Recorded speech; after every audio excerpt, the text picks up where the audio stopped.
자, 보세요.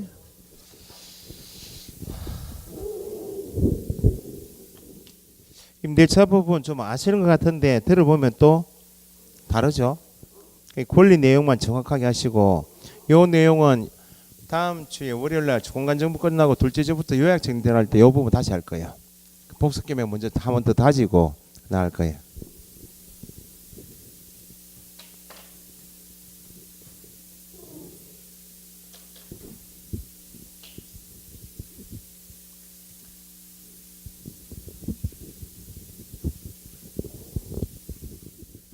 자, 이제 임대차 보호법 두 개 공통인 것이, 최우선 지금 대항요건 대항력 배우셨죠? 두 번째 배우신 게 대항요건 갖추고 확정일자 받으면 우선 면역은 준다. 여기 했죠? 공통적인 중에서 판례가 조금 있는 것이, 대항요건 갖춘 임차인이 현재 소액 임차인인 경우 최우선 변제권 요구하고, 그 다음에 임차권 등기 명령 신청,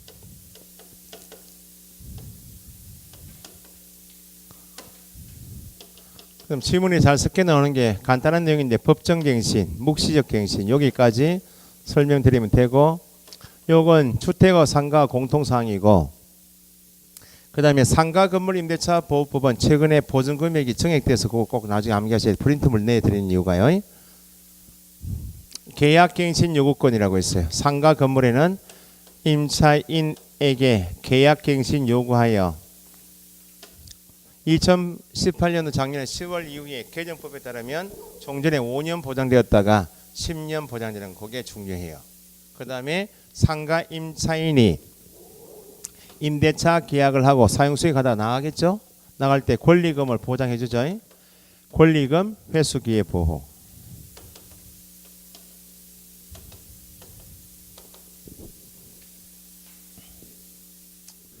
자, 요거 보시죠.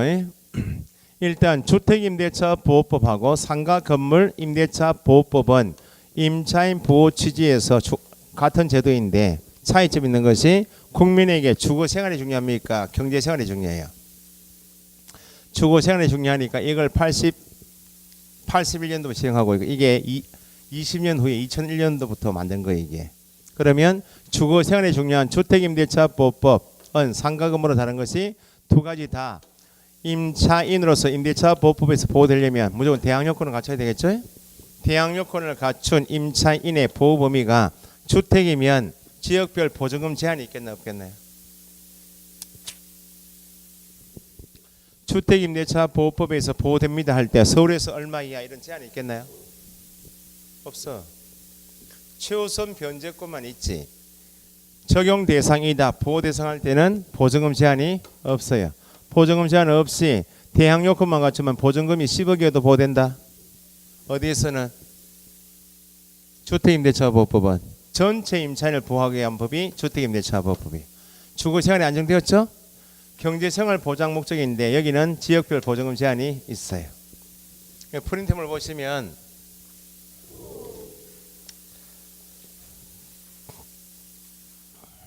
일단 62페이지 있죠? 62페이지 하단에 표 있죠? 그거 접어 놓으시고 64페이지 보시면 상가 건물 임대차 보호법 상인법에서 보증금 더하기 월세 곱하기 얼마? 100. 한 금액이 맨 밑에 가면 보시면 2019년도 4월 2일 이번 달에 시행되어서 서울에서 얼마요? 원래 6억 천이었다가 9억으로. 그 다음에 과밀억제권역은 얼마요? 5억이었다가 6억 9천. 광역시는 3억 9천이었다가 5억 4천으로. 기타 시군구는 2억 7천이었다가 3억 7천. 9억이 하니까 이제 약자도 아니에요, 이 사람들은. 그죠? 어쨌든 뭐 법이 계속 상가 건물 가격이 자꾸 올라간다는 거예요.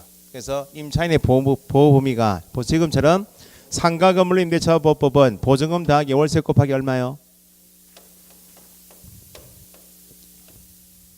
100을 합산한 금액이 9억 이렇게 이하인 때만. 그러면 원칙은 일정액 이하인 때 전면 적용이 된다. 그 말은 보증금액이 서울에서 9억을 초과하면 원칙 보호가 안 돼야 되겠죠. 초과하는 경우에도 보호되는 규정을 나중에 따로 공부하셔야 돼요. 프린트물 따로 있어요. 자, 일단 주택임대차보호법은 대항 요건만 갖추면 지역별 보증금 제한 없이 다 보호됩니다. 그거 하고 상가 건물 임대차보호법은 지역별 보증금이 일정액 이하인 때만 전면 적용인데 예외로 초과하는 경우에도 적용되는 규정이 있다. 이렇게 잡고 보셔야 돼.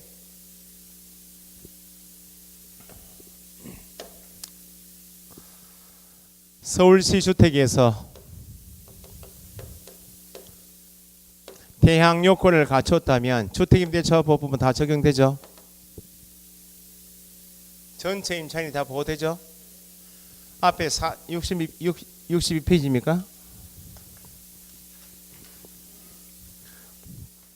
주택임대차보호법에서 표 보시니까 2018년도 9월 18일 이후 현행 서울시에서 보증금액이 얼마? 1억 1천 이하이면 전체 임차인이 보호 대상인데 서울시란 지역에서 대항 요건 갖춘 임차인의 보증금액이 1억 1천 이하이면 약자 중에 더 약자다 그 말입니다. 그 사람 이름이 소액 임차인이에요. 소액 임차인이 살고 있는 주택이 경매 넘어갈 수 있나 없나요? 그럼 소액 임차인은 약자 중에 더 약자이기 때문에 경매 넘었을 때 서울시란 지역에서 방 한 칸 구할 돈이면 소액 임차인 본인보다 선순위 권리자인가 후순위 권리자 불문하고 소위 자신 이외 다른 권리자이면 선순위 후순위 불문하고 보증금액 정협이 얼마? 3,700만 원까지는 가장 먼저 일정액만큼은 가장 먼저 배당을 해주겠다는 것이 소액 임차인이 가지는 우선 변제권이에요. 법에서는 최우선 변제권 이렇게 쓰지 않습니다. 우선 변제 받을 권리가 있다. 우선 변제권은 두 개입니다.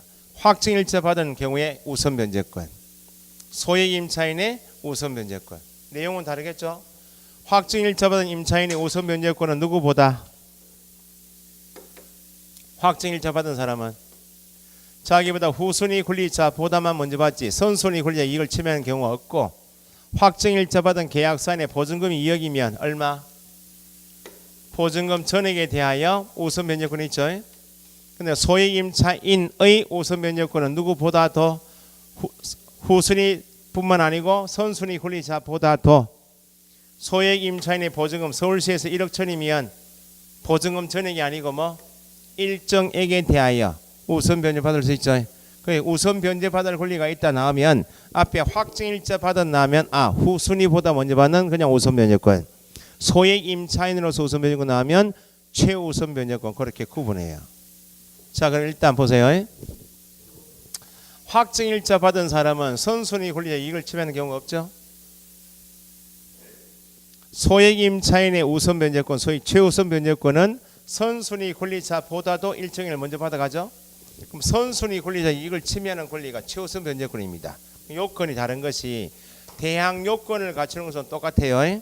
그런데 선순위 권리자 이익을 침해하는 소액 임차인이 가지는 소위 최우선 변제권을 행사해서 배당받으려면 대항 요건은 반드시 갖춰야 됩니다. 대항 요건을 언제까지 갖춰야 되는가? 지금 우선 변제권, 최우선 변제권 변제받던 권리는 배당받는 권리죠.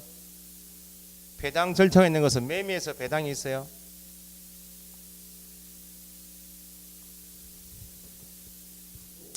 대항력은 상속, 증여, 매매, 경매에서 다 적용되는 말이죠. 이 사람이 대항하는 거 아니야? 우선 변제권, 최우선 변제권은 배당받는 권리죠. 변제권이다 그 말은 배당받는 권리예요. 배당은 일반 매매에서 있습니까 없습니까? 증여 계약에 배당이 있어요 없어요?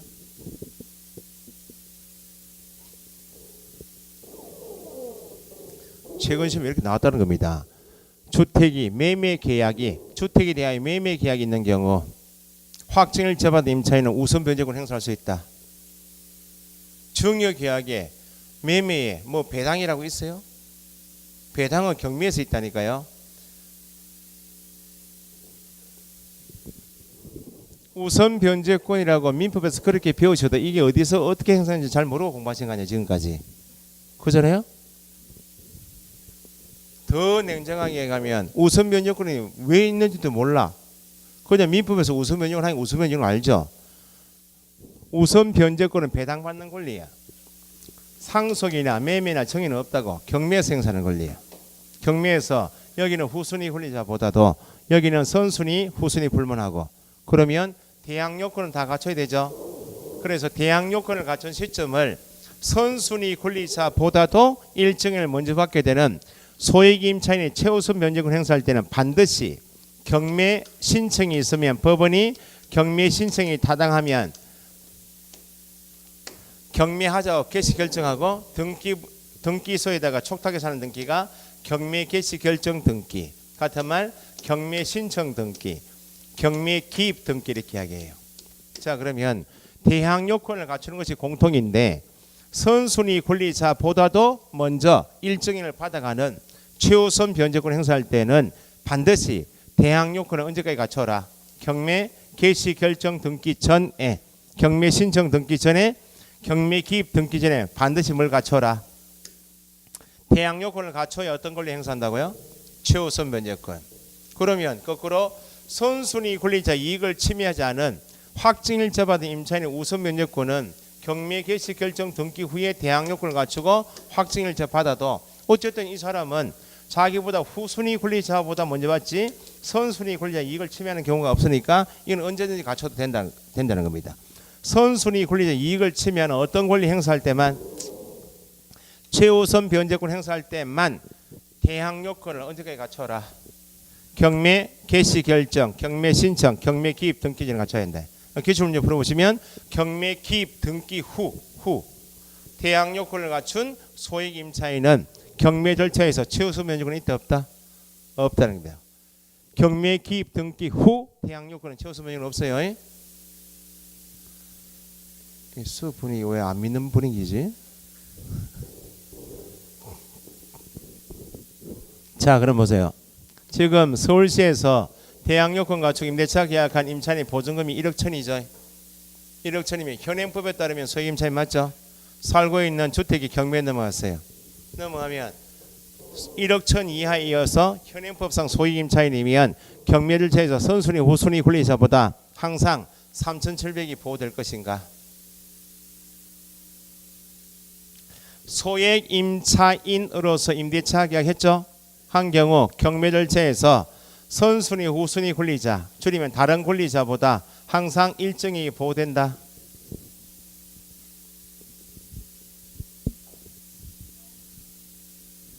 대항 요건 다 갖췄어요. 대항 요건 갖추고 보증금액이 1억 천이면 경매 절차에서 선순위 후순위 권리자보다 다른 권리자보다 일정액 3,700이 보호된다.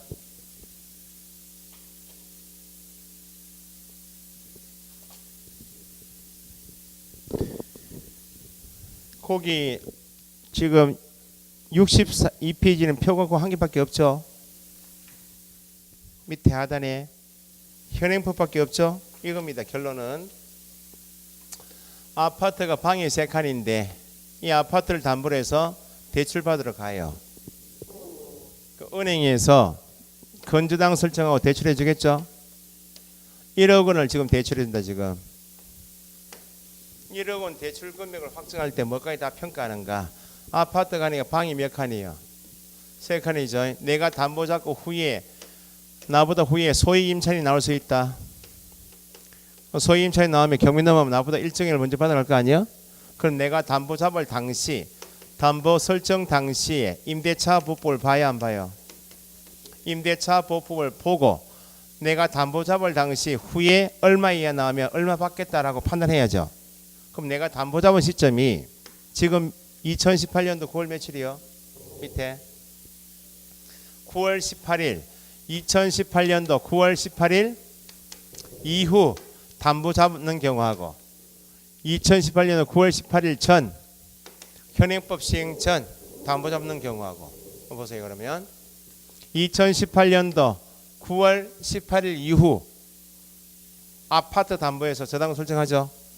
그러면 내가 먼저 선순위에 건주당 설정하지만 후에 누가 나올 수 있고 소액 임차인 나오고 경매 넘어가면 나보다 일정액을 먼저 받아갔다 판단해야죠. 그 내가 담보 잡을 당시는 현행법이 아니에요. 현행법이죠. 그러면 현행법에서 서울시죠. 지금 방 한 칸마다 임차인이 3명 나올 수 있나 없나요? 각각 계약하고 1억 1천 이하 나오면 나보다 3,700 먼저 받아가겠죠. 그러면 대출을 담보 대출할 때 평가할 때 방 한 칸마다 3,700 다 빼고 빌준다고. 그 금액이 1억 원이에요. 그러면 내가 담보 잡을 당시 법이 현행법 시행 당시에 담보 잡게 되면 예상대로 1억 1천 이하 나오면 3,700 먼저 받아가겠다 판단하고 방 한 칸마다 3,700 뺐죠. 예? 그럼 예상대로 경매 넘어갔다. 그러면 임차인이 지금 소액 임차인이다. 지금 후에 들어온 사람이. 그러면 소액 임차인은 경매에서 건조담권자보다 3,700 먼저 받을 수 있어 없어요? 있다는 겁니다. 근데 내가 담보 잡을 당시에 봤던 법이 만약에 17년도 잡았다. 그러면 현행법 시행 당시입니까? 종전법 시행 당시에 담보 잡게 되면 요 담보 잡을 당시에 이 법이 없어요. 그 담보권자는 종전법 시행 당시에 담보 잡았다는 거 아니에요. 요 때는 1억 이하이면 3,400 줄 당시라고. 임대차 보호법이. 그러면 내가 담보를 2017년도 잡을 당시에 방 한 칸마다 얼마 나오면 1억짜리 세 사람 나오면 얼마 받아가겠다고? 3,400 받아가겠다고 판단하고 방 한 칸마다 3,400 빼고 대출해 준다는 거예요. 그러면 그 법이 후에 이렇게 바뀔 것이 이 당시 예상이 되었어요? 안 되었죠. 결론은 나중에 이거 실무가서 사고 많이 나는 거예요. 다 가구주택에 의해서 소액 임차인 다 집어넣죠. 집어넣고 공부할 때는 이걸 기억했는데 실무가시면 다 까먹고 맨 밑에 현행법만 보고 상담을 해요. 그럼 무슨 말인가 하니까 담보 잡을 당시가 2017년도죠. 당시에는 1억 1천 이하가 아니고 얼마? 1억 이하면 3,400 준다고 했죠. 담보 잡을 당시가 이 법이었다, 종전법이었다면 1억 이하짜리 계약서 3장 나오면 3,400 받아가겠다 생각하고 방 한 칸마다 3,400 다 빼고 빌려줬다고. 내가 담보 잡은 후에 내가 담보 잡을 당시 법이 이렇게 바뀔 것이 예상이 되었어요? 안 되었죠. 그래서 무조건 현행법상 1억 1천이 소액 임차인이라 그래서 무조건 일정액을 선순위 권리자보다 먼저 줘버리면 누가 피해요? 선순위 권리자 담보권자 피해지. 그래서 소액 임차인인지 아닌지는 현재 보증금이 중요한 게 아니고 그 부동산에 등기부를 열람해서 저당권 설정 등기가 언제 돼 있는지 저당권 설정 당시에 저당권자가 받던 그 법을 똑같이 적용하겠다는 거예요. 그래서 담보 잡을 당시가 1억이었다면 현재 임차인이 얼마? 1억 이하가 되어야 최우수 면적이 있지. 담보 잡을 당시에 담보권자가 받던 법은 종전법이고 1억 이하이고 현재 임차인이 계약한 금액 얼마예요? 1억 1천이죠. 그럼 소액 임차인이 이다 아니다 그 말입니다. 그래서 시험 지문으로 만들게 되면 소액 임차인으로서 임대차 계약을 체결하는 경우에도 담보권자와의 관계에서 담보권 설정 등기 일자가 언제? 종전법 시행 당시였다면 종전 임대차 보호법이 그대로 적용되므로 소액 임차인에 해당되지 않는다. 최우수 면적권이 없다는 겁니다. 예? 경매 개시 결정 등기 전에 반드시 뭘 갖춰야 최우수 면적이 있고 대항 요건을 갖춰야 최우수 면적은 있고 두 번째 중요한 게 실무 가시면 이거 사고 많이 치니까 주택에 대해서 다가구주택 같은 거 주택에 대해서 임대차 계약 중개할 때 보증 금액이 얼마인지 중요한 게 아니라 일단 등기부부터 보고 담보 자본 당시에 그 법을 볼 줄 아셔야 돼. 지금 여기 표현은 현행법밖에 없지만 요거 이해됩니까? 현재 우리가 사는 동네가 얼마예요?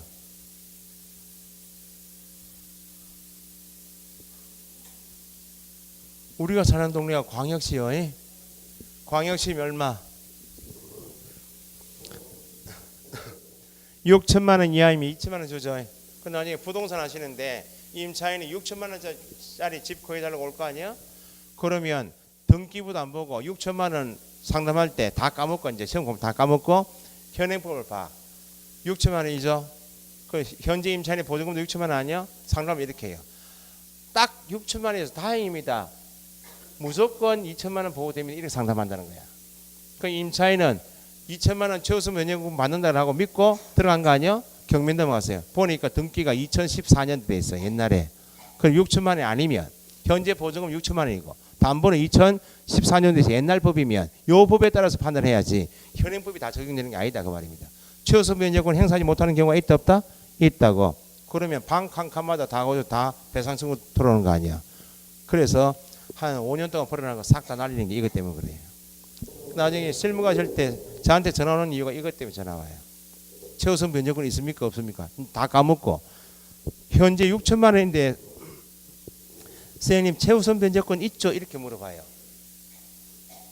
6천만 원이면 최우선 변제권이 무조건 있는 거요. 우리 사는 동네에 등기부 보고 저당권 설정 등기일자 당시에 그 법을 찾아가서 그 당시에 얼마인지 보고 그 당시 법에 6천만 원이면 현재 6천만 원이죠.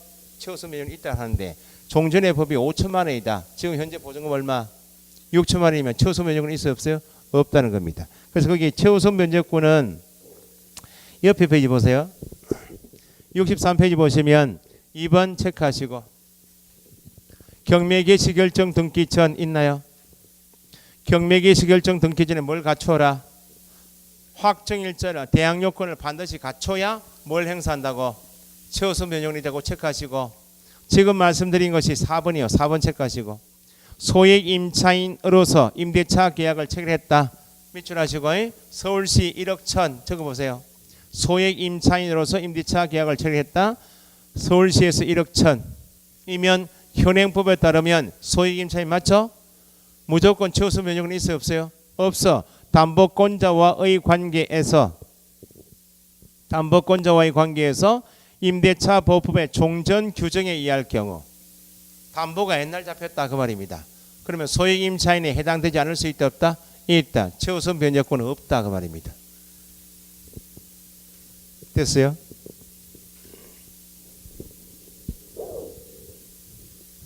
암기를 하면 쉬울 것 같아도요. 절대로 민법 같은 거 어제 민법선생님 6시간 같이 놀았는데 그 6시간 동안 공원 앞에서 논 거에 그냥 이야기하고 이런저런 이야기하고 요즘 수강생들이 공부 성향이 이렇다 저렇다 그러고 막 이야기하다가 옛날 생각하면은 지금 수업은 안 맞다고 본인이 수업하니 그렇게 강의를 막 풀어가지고 연결시켜 하는 게 안 맞는데 어쨌든 민법 공부는 중개사 시험 공부에서 6과목 기본입니다. 기본. 공법을 잘 하시려고 그래도 민법을 잘 하셔야 돼요. 사실은. 뭐 하다가 뭐 하여튼 헤어졌는데 설명을 해서 흐름을 잡아 쭉 설명드리면 수강생이 요즘 이제 민법 선생님대로 표현하면 못 견디신다는 거야. 설명을 길게 쭉 설명을 쭉 풀어서 해주면 이게 이제 처음에는 공부하기 힘든데 8월까지 쭉 공부를 하시고 기본서 읽으시다 보면 8월 말 되면 시험 문제 풀 것도 없어요. 이해를 하시면. 우리는 이해를 안 하시니까 뭐예요?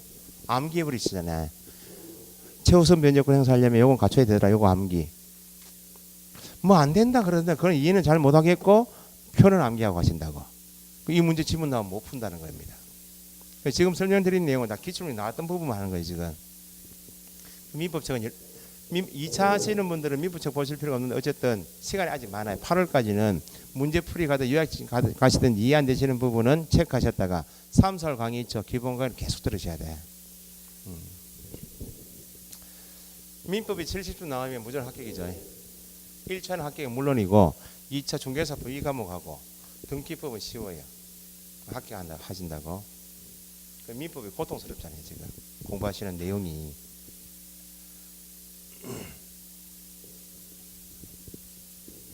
두가 요거 이해하세요? 에?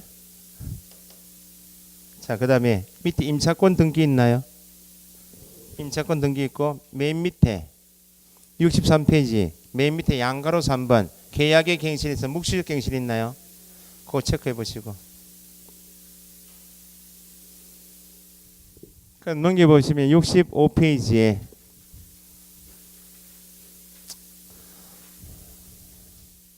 2번 계약갱신 요구권 있죠. 그거 체크하시고 밑에 3번에 묵시적 갱신 또 있죠. 넘겨보시고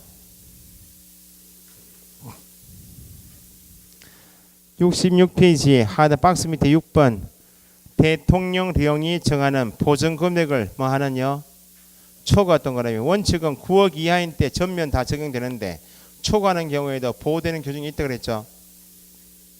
그 중에서 양가로 4번에 권리금의 정의 있나요? 그 옆에 페이지까지 67페이지 권리금이 쭉 나와 있죠. 자 보세요.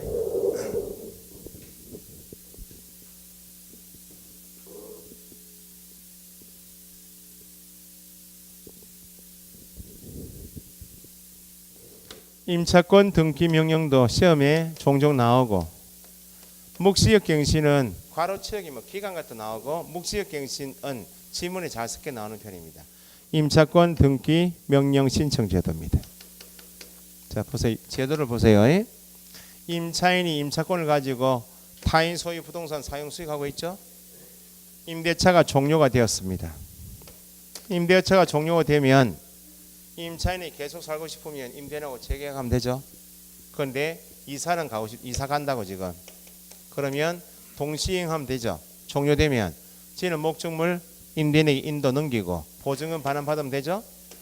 지금처럼 경기가 안 좋으니까 임대차 기간 끝나기 전에 나가겠으면 통보했는데 기간 만료돼도 세입자 못 구하니까 보증금 못 돌려주는 거 아니야. 그러면 임대차 보법상 임대차가 종료됐는데 보증금을 반환받지 못했다.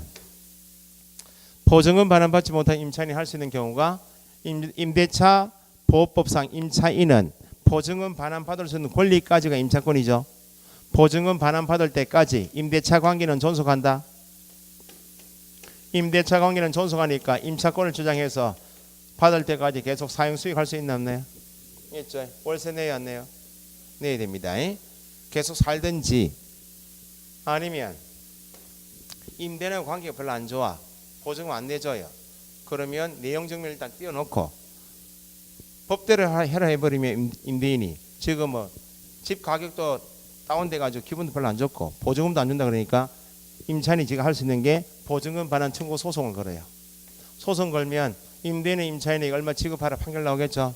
가압류 신청해서 보증금 반환 청구 소송 걸어서 판결문 가지고 경매 신청하든지 아니면 임대차 종료됐는데 보증금 반환받지 못했죠. 임대인하고 관계가 나쁜 건 아니에요. 그냥 나가버리면 돼요, 안 돼요? 그냥 나가버리면 대항 요건 깨지죠. 그래서 여기에 두 가지 요건이에요.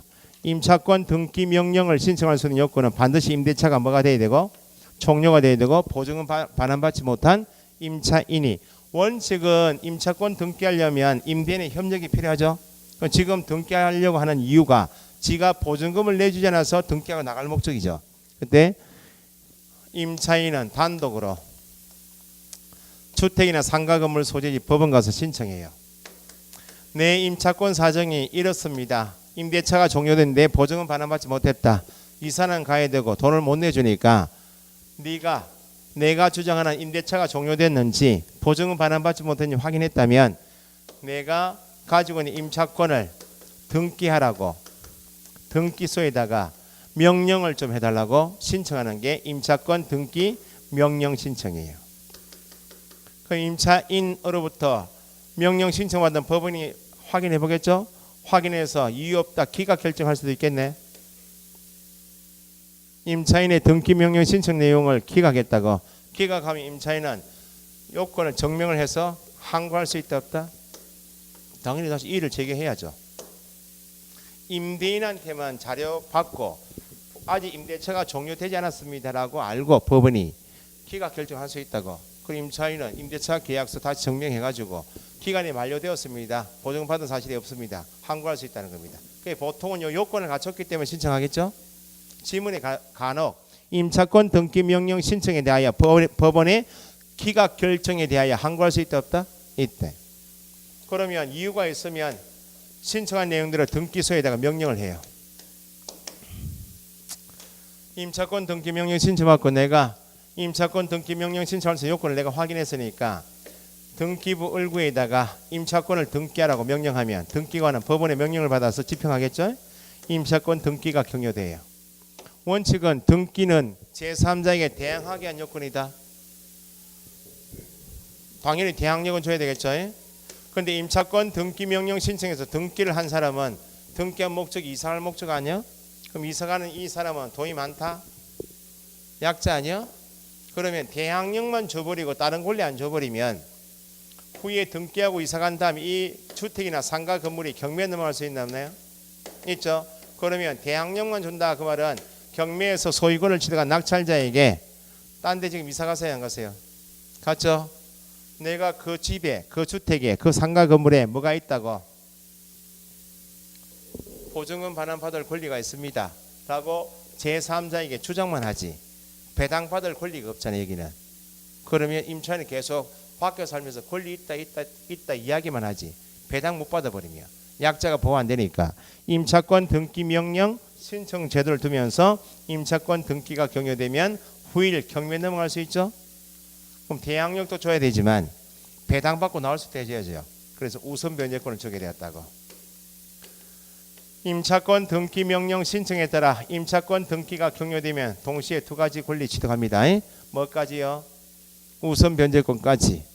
최근 기출 문제가 임차권 등기 전에 확정일자를 받지 못했다면 종전에 뭐가 없었는데 확정일자가 없으면 우선 변제권 없었죠. 그러면 등기 이후에도 우선 변제권 취득하지 못한다. 임차권 등기 이전에 확정일자를 받지 못한 임차인은 등기 후에도 우선 변제권 취득하지 못한다. 틀렸죠. 종전에 요건 필요 없이 등기가 경료되면 경료된과 동시에 뭐하고 뭘 취득한다. 대항력과 우선 변제권을. 종전에 가졌던 대항력과 우선 변제권이 있는 사람이 등기하고 나갈 수 있죠. 종전의 권리가 더 빠르네. 임차권 등기 후에도 종전의 대항력 우선 변제권은 상실되지 않는다. 그럼 등기할 때 비용 들어야 안 들어요? 등기 비용은 임대인에게 청구할 수 있다. 이건 누구 규칙 때문에? 임대인이 보증금 반환 채무를 이행하지 않아서 등기가 나온 거 아니야? 등기 비용은 임대인이 청구할 수 있다. 그럼 등기하고 이사 나갔죠? 집이 비었네 지금. 그 이후에 새로 들어온 임차인이 있을 수 있나 없나요? 등기 후 이후 임차인이 임대차 보호법상 소액 임차인이에요. 경매 넘어갈 수 있나 없나요? 그럼 여기 주택에 등기하고 나간 종전 임차인도 있고 새로 들어온 임차인도 있죠. 이 사람이 소액 임차인이다. 이후에 들어온 사람이 최우선 변제권이 있겠는가? 방금 전에 최우선 변제권은 자기보다 선순위 권리자 이익을 침해하는 사람이기 때문에 가장 기본적으로 대항 요건은 언제까지 갖춰라? 경매 개시 결정, 경매 신청 등기 전에 갖춰 여기 기본이고 무조건 현행법상 소액 임차인 그래서 무조건 최우선 변제권 주는 것이 아니고 누구하고 따져보라고 담보권 설정 등기일자 당시의 법을 찾아서 소액 임차인이 따지는 게 중요하고 그 다음에 소액 임차인이 임차권 등기 후에 들어왔다 그래서 이 사람에게 최우선 변제권을 줘버리면 등기하고 나간 선순위 임차인이 있나 없나요? 요 사람까지 침해하면 안 되니까 최우선 변제권을 막 주는 게 아니다 그 말이에요. 그래서 결론이 임차권 등기 이후 새로 임차인이 아무리 소액 임차인이어도 뭐는 인정되지 않는다. 최우선 변제권은 인정되지 않는다. 그럼 이해 차원에서 새로 들어온 사람이 확정일자 받을 수 있죠. 배항요건 갖췄죠. 우선 변제권은 준다 안 준다. 최우선 변제권 안 주는 이유는 누구 때문이요? 등기하고 나간 선순위 권리자 때문에 안 주는 거야. 그럼 확정일자 받은 사람은 선순위 권리자 이익을 침해할 경우 없이 자기보다 후순위 권리자보다 먼저 받는 사람 아니야? 이건 줘도 관계없다는 거야. 등기 후 나면 소액 임차인의 최우선 변제권만 없지 확정일자 받으면 후순위 권리자보다 먼저 받는 우선 변제권은 준다 그 말입니다. 됐습니까? 그러면 마지막으로 지금 임차인이 임대인 소유 주택 건물 등기부에 등기하고 나갔죠? 그러면 임대인이 임차인에게 전화해서 야 보증금 받고 싶으면 내 건물에 대한 등기부터 말소시키고 오면 내 보증금 내줄게 이 말이 맞아요? 아니면 임차인이 무슨 소리 하노? 네가 보증금을 안 줘서 내가 등기가 나왔으니까 보증금부터 통장에 넣어라 보고 내가 등기 말소시킬게. 소위 임대인의 보증금 반환 채무와 임차인의 임차권 등기 말소 의무는 누가 먼저 이행되어야 한다. 임대인의 보증금 반환 채무가 임차인의 등기 말소 의무보다 먼저 이행되어야 한다. 여기까지 임차권 등기예요. 됐어요? 요건을 기억하셔야 돼. 모의고사 보시면 임대차 존속 중에도 이렇게 나와요. 존속 중에도 임차인의 주거 이전의 필요성이 있으면 단독으로 등기 명령 신청할 수 있다. 존속 중에는 없어요. 종료가 되어야만 보증금 반환 요 요건을 꼭 따지시라고. 묵시적 갱신, 법정 갱신 있죠. 묵시적 갱신, 법정 갱신은 반대말이 뭐겠어요? 약정갱신이지 뭐. 말을 해서 갱신하는 거. 묵시적이다. 법정갱신은 말 없이 갱신되는 거. 자동갱신. 자 보세요. 주택임대차 보호법이나 상가 건물에 묵시적 갱신 규정을 두고 있는데, 묵시적 갱신은 임대인이 임차인에게 임대차 기간이 끝나면 비워달라고. 비워달라 그 말은 니하고 갱신하겠다고? 갱신하지 않겠다는 뜻에 통지했나요? 무턱대 공부하지 마시고, 묵시적이란 말은 말을 했다 안 했다고? 통지하지 않았다. 이게 묵시적이다 그 말입니다. 임대차 계약한 임대인이 임차인에게 기간 만료가 되면 비워달라고. 비워달라 그 말은 갱신하지 않겠다는 뜻에 통지했나요? 안 했으니까 묵시적이고, 묵시적이니까 이제 갱신돼야 되겠죠. 갱신은 언제부터 되겠나요? 기간 만료되면 갱신되겠지. 통지하지 않았다. 언제부터 갱신?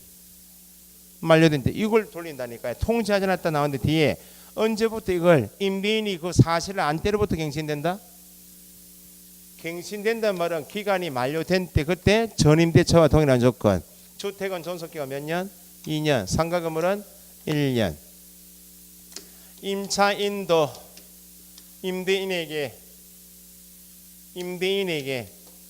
기간이 만료가 되면 나갈게요 그 말은 갱신하겠다 하지 않겠다고? 하지 않겠다는 뜻에서 통지했나요? 안 했다니까요. 그럼 언제부터? 무조건 요게 묵시적 갱신 표현이 핵심이야. 통지하지 않았다. 언제부터 나오면 만료된 때부터 전임대차와 동일한 조건 존속기간 1년. 됐나요? 별 내용은 없어요. 기간은 주택임대차보호법은 임대인이 기간 만료되기 전 6개월부터 한 달 전까지, 주택임대차보호법상 임차인은 기간 만료되기 전 1개월 전까지. 통지했나요? 안 했습니다. 언제부터? 만료된 때 전임대차와 동일한 조건. 주택은 존속기간 몇 년? 2년. 상가는 몇 년? 1년. 그럼 묵시적 갱신 나오면 이것도 묻지만 그 다음 묻는 게 이거 아니에요? 그럼 묵시적 갱신되었으면 만료된 때부터 다시 자동 갱신되었죠? 그러니까 주택은 존속기간 2년으로 본다, 상가 건물은 1년으로 본다 할 때 주택 임차인은 법정 갱신이 된 경우 2년 구속당하겠어요? 나갈 수도 있겠어요? 임차인, 상가 건물 임차인도 묵시적 갱신되었죠? 1년에 구속되는 게 아니고 나갈 수도 있다는 거야. 민법과 다른 겁니다. 이거는 묵시적 갱신인 경우에도 누구만? 임차인만 언제든지 만료되어서 갱신되었죠.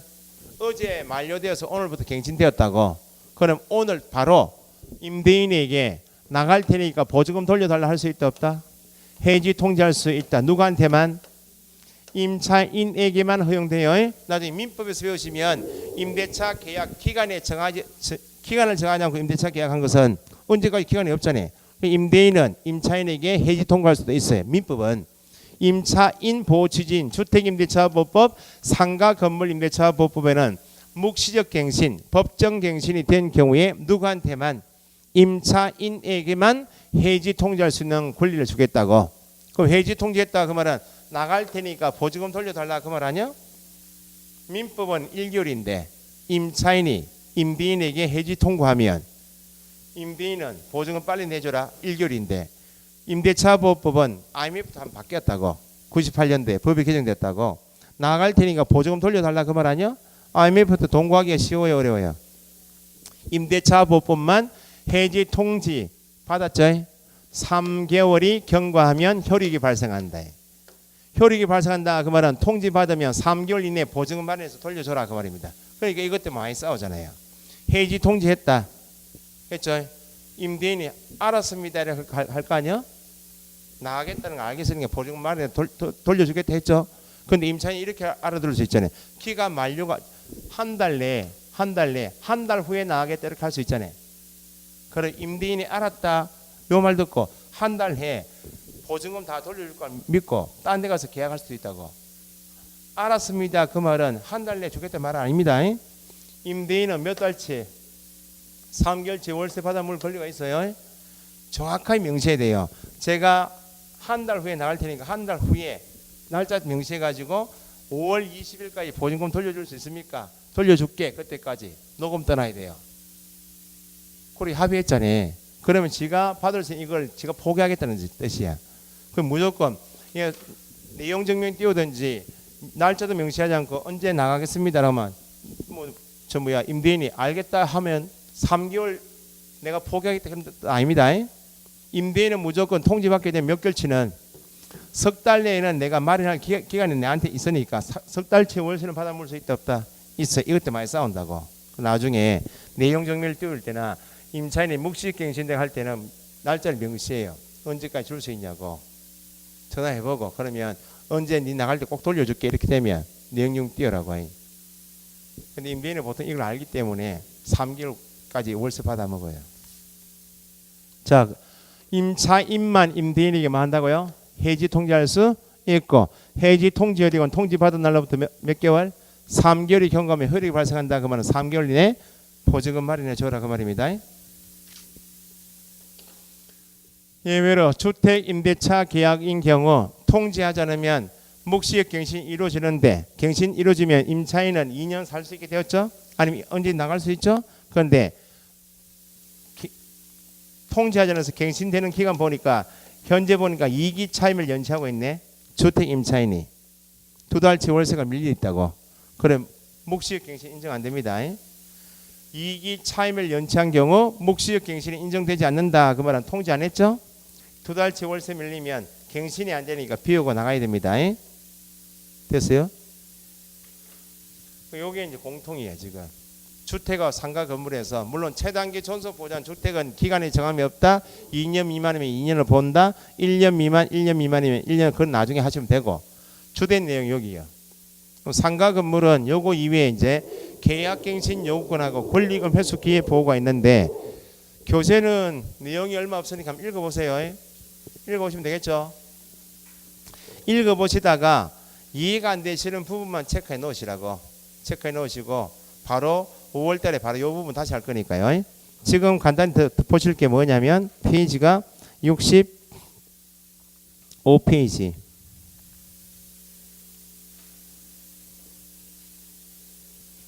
위에 계약갱신 요구 있죠.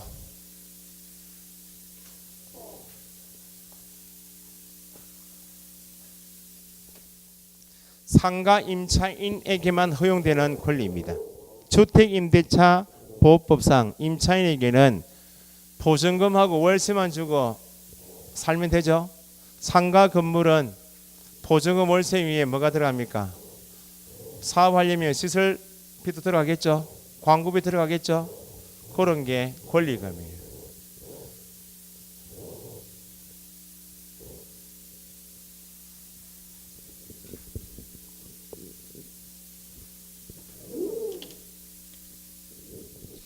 상가 임차인은 거기 교재 보시면 임대차 기간 만료되기 전 얼마?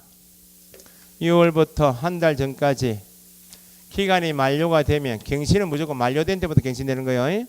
만료되면 내년에 또 사업하겠습니다라고 요구할 수 갱신 요구할 수 있다. 그러면 요구받은 임대인은 특별한 사유가 없으면 갱신해줘라 그 말이죠. 현재는 최초 임대차 기간 포함하여 처음 계약한 기간 포함하여 전체 몇 년요? 10년입니다. 10년 초과하지 않는 범위 내에서 갱신 요구권 행사할 수 있다. 자, 계약갱신 요구를 하게 되면 바뀐 내용이 10년을 바뀐 거 이해하시고 그러면 임대인이 요구받으면 정당한 소유 없으면 갱신해줘라 그 말이죠. 그런데 요구를 받고 보니까 갱신 요구를 받고 보니까 임차인이 현재 석 달치 월세가 연체되어 있네. 3기 차임을 연체했다처럼 법에 정하고 있는 사유가 발생되고 있으면 그래도 석 달치 월세가 밀려도 임차인은 임대인에게 계약갱신 요구할 수 있다 없다. 3기 차임을 연체했다 임차인이 임대인에게 계약갱신 요구할 수 있다 없다.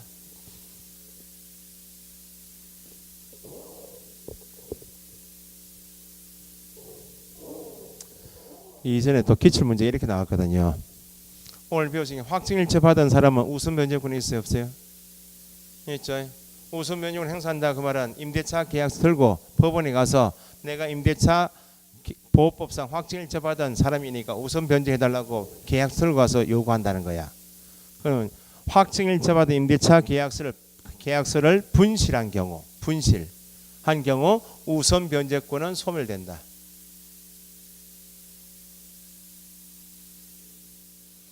확정일자 받은 임대차 계약서를 분실한 경우 우선 변제권은 소멸된다.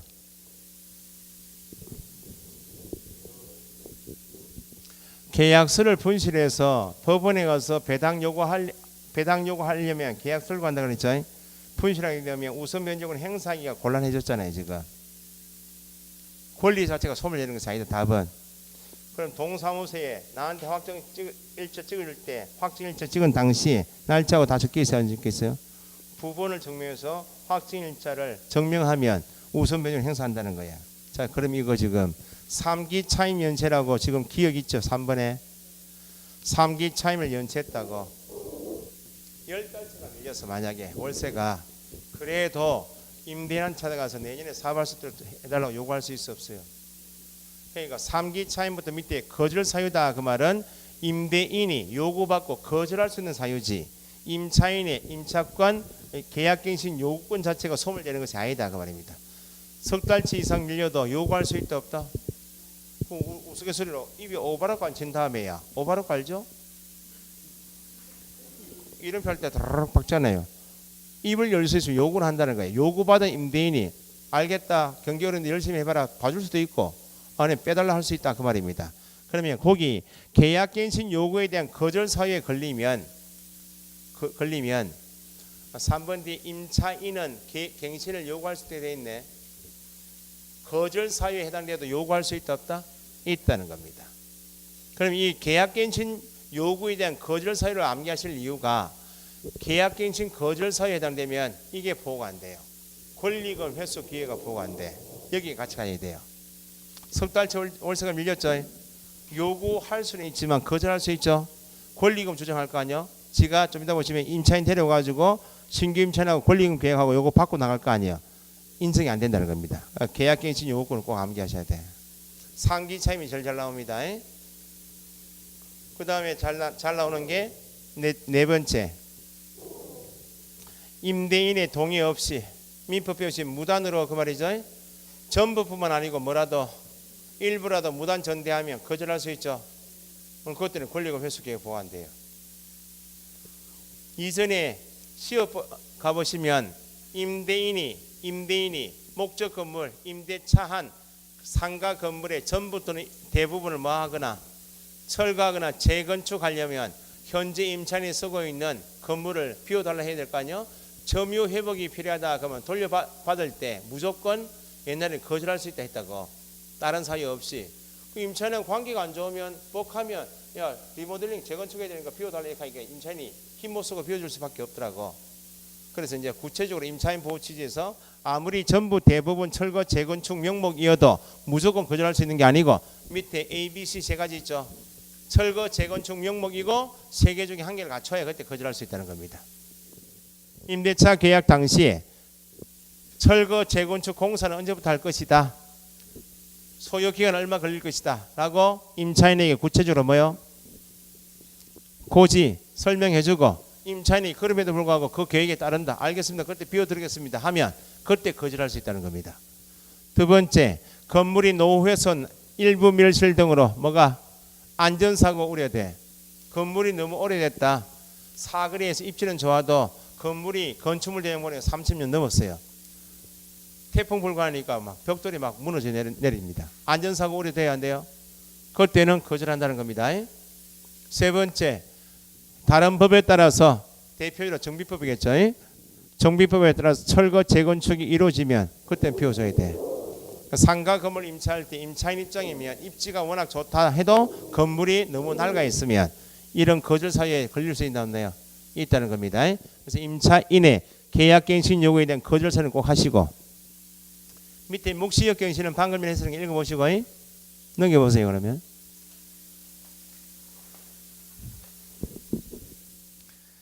밑에 맨 밑에 66페이지 6번 대통령령이 정하는 보전 금액을 초과할 때는 원칙 적용이 없는데 밑에 있는 규정은 초과하는 경우에도 적용해서 보호해 주겠다는 겁니다. 대표적인 게 1번의 대항력 밑줄하시고 2번 계약갱신 요구 밑줄하시고 그 다음에 4번 권리금 있죠. 그건 보증금 제한 없이 초과하든지 이하든지 다 공통적으로 적용시키겠다. 그래서 밑에 4번의 권리금의 정의 있나요? 권리금은 이미 공부하신 분들은 앞에 중개 대상물 할 때 개념 정의를 다 했어요. 권리금은 상가 건물, 영업용 건물에 영업시설이 돼 있고 비품이 갖춰져 있고 또 영업 거래처 신용이나 영업상의 노하우나 상가 건물 위치에 따른 영업상의 이점인 상가 건물의 유형, 무형의 재산적 가치의 양도. 그 말은 임차인이 사업시설 다 하고 쓰다가 비우고 나가죠. 그걸 누구한테 넘겨요? 신규 임차인이 넘기죠. 이용 대가로서 그 말은 임대인이 자기 소유 상가 건물에 치킨 오프집 10년 동안 했죠. 팔다리 뼈마디마다 류마티즘이 걸려가지고 더 이상 못하겠어요. 그럼 자기 건물에 시설 갖추고 치킨 호프집 하다가 임차인 구해서 치킨 호프집 하도록 할 거 아니에요. 그럼 임대인도 권리금 받을 수 있어 없어요? 내가 설치한 시설 같은 건 비용을 그대로 이용하는 이용대가. 그러면 상가 권리금은 줄이면 상가 건물의 유형, 무형의 재산적 가치의 양도 또는 이용대가가 권리금이에요. 그럼 권리금은 임대인도 받을 수 있다 없다? 임대인도 받을 수 있고 임차인도 받는다 그 말이죠. 그 공하고 개념 정의가 다른 것이 넘겨보시면 옆에 페이지 권리금 계약 맨 위에 있죠. 권리금 계약 당사자는 누구하고 누구? 새로 들어오는 신규 임차인과 누구?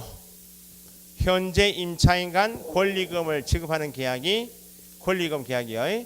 앞에 용어 정의에서는 권리금도 누구도 받는데 임대인도 받을 수 있는 게 권리금인데 권리금 계약 당사자 안에는 임대인 들어가요 없어요? 없다는 겁니다. 신규 임차인하고 현재 임차인 간 계약이 권리금 계약. 임대인 X 적으시고.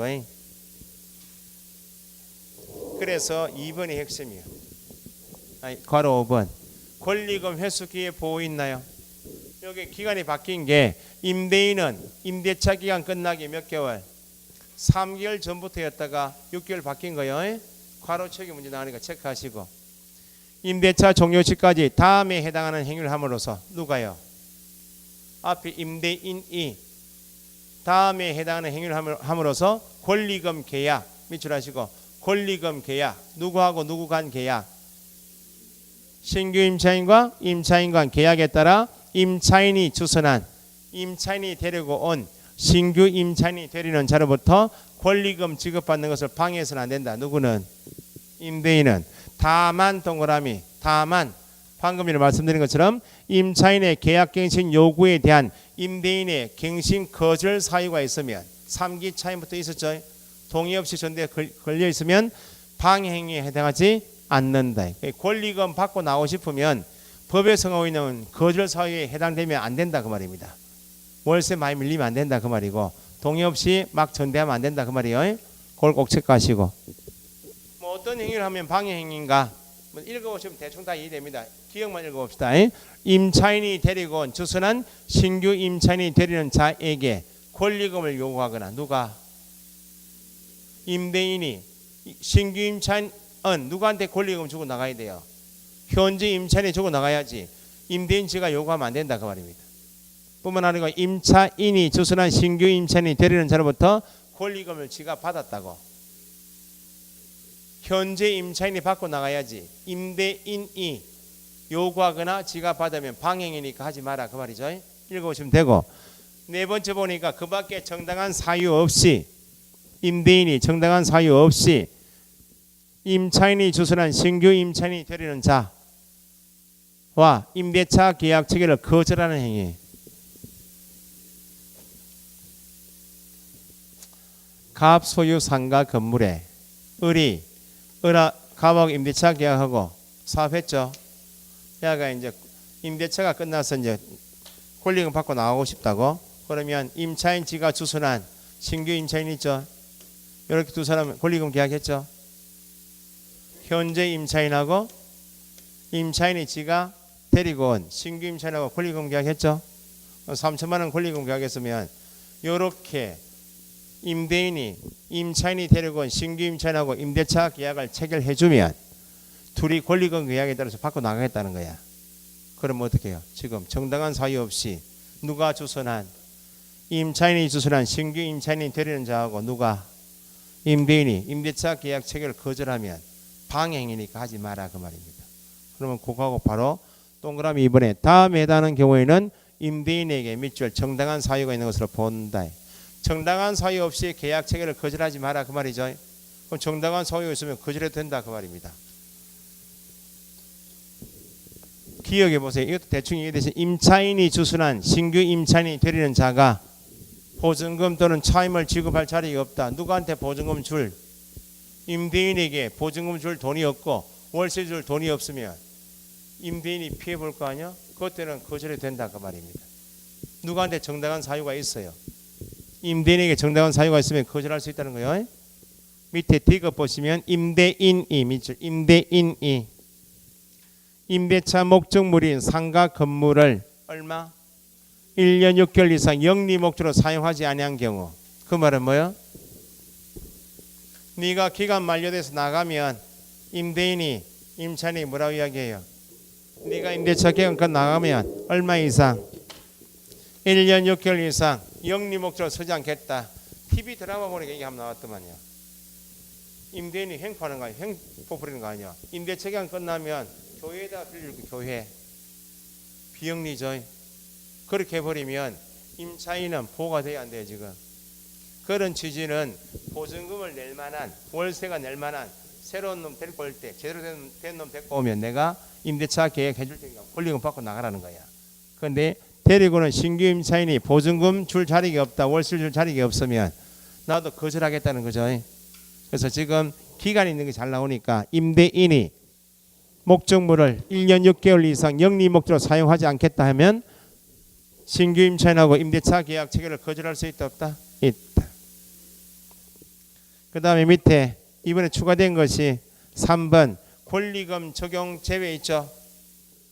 종전에 전통시장은 권리금 보호 대상에서 빠졌는데 옆에 땡땡 옆에 보니까 전통시장은 적용됩니다. 그런데 뭐는 적용이 안 돼요. 지금 대규모 점포 준대규모 점포 1번 경우 백화점 생각하시면 돼. 백화점마다 코너 자리 있죠. 권리금 보호 안 됩니다.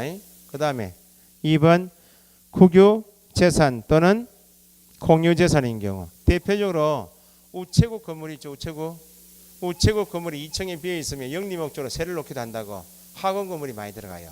월세가 싸 일반 상가보다. 그런데 그런 건물에는 임차인으로 쓰다가 나올 때 권리금 적용 못해요. 됐어요?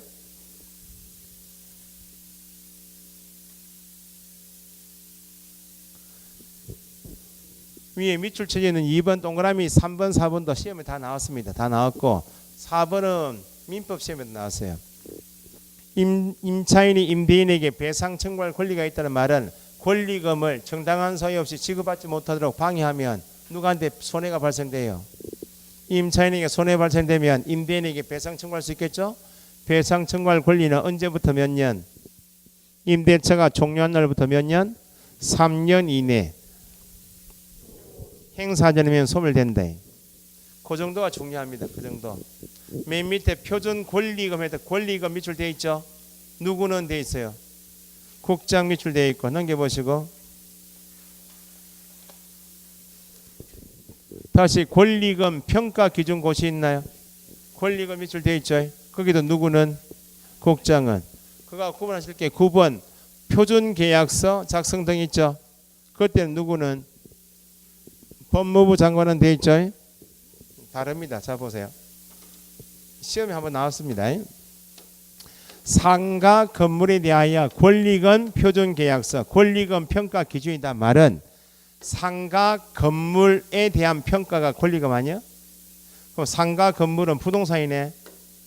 부동산에 대한 권리금 평가 기준 권리금 표준 계약서는 누가? 부동산의 소관 부서가 국토부 장관 아니에요? 국토부 권리금이 들어가면. 그런데 밑에 권리금 빠지고 상가 건물 임대차 표준계약서 돼 있죠. 그냥 권리금 빠지고 표준계약서는 누가 권장할 수 있다고요? 법무부 장관이야. 왜 법무부 장관인가? 임대차 보호법은 주택이든지 상가 건물인지 법의 소관부서, 임대차 법의 소관부서가 법무부야.